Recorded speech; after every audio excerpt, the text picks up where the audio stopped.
So we are at Clos de Tart with Alessandro Noli. Alessandro, really good to see you.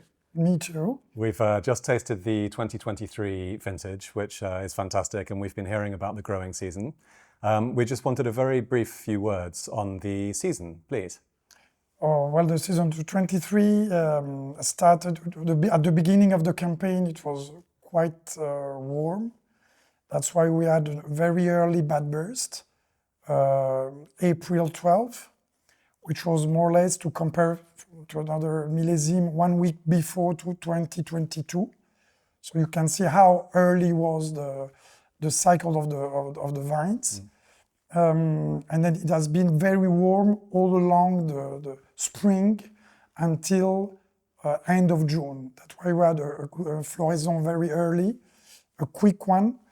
And so we were quite surprised at the end of the profile of the wine, because at that time, before the summer, we could think we had to deal with a sunny and warm millésime, which is not at all the case at the end, because at the beginning of July, we started to have a period of 2 months, so July and August, quite rainy all along, the 2 months, and quite with a high level of freshness. Yeah. So it changed the profile of the wine, even if we started the harvest early, because it was September 2nd, and we had a very high level of yields, but high for Clos de Tart, because I remember that Clos de Tart, the maximum yields is 35 hectoliters per hectare. So we produced 34, which was way on the good range.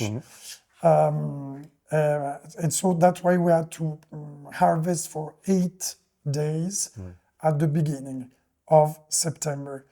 But that had a good impact on the profile of the wine, because nowadays, when you taste the 23, you see that, yes, it's a medium body wine, good, very nice concentration, very good balance between alcohol and acidity, but you have a very nice concentration, but a lot of freshness, very elegant.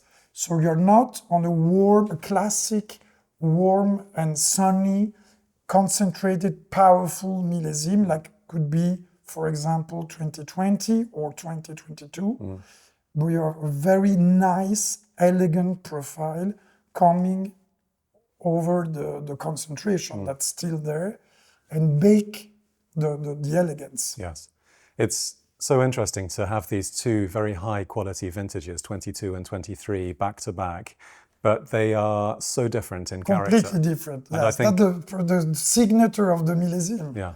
I think in terms of what you are trying to achieve at Clos de Tart, the search for elegance and finesse, 23 is really your style of vintage. That's it. That's my reach, not 100%, but 90% the idea I have of the potential elegance that I want to bring to the Clos de Tart. Yeah. That's exactly that. Yeah. One question that we were going to ask was about aging profile and aging potential.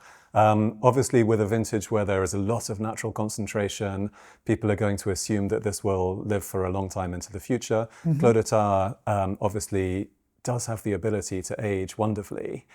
What do you think in terms of a vintage like 23? Because there's a lot of density there, but there's also a lot of refinement. So yes, but I think that the refinement will allow you to start to appreciate the wine before. Yeah.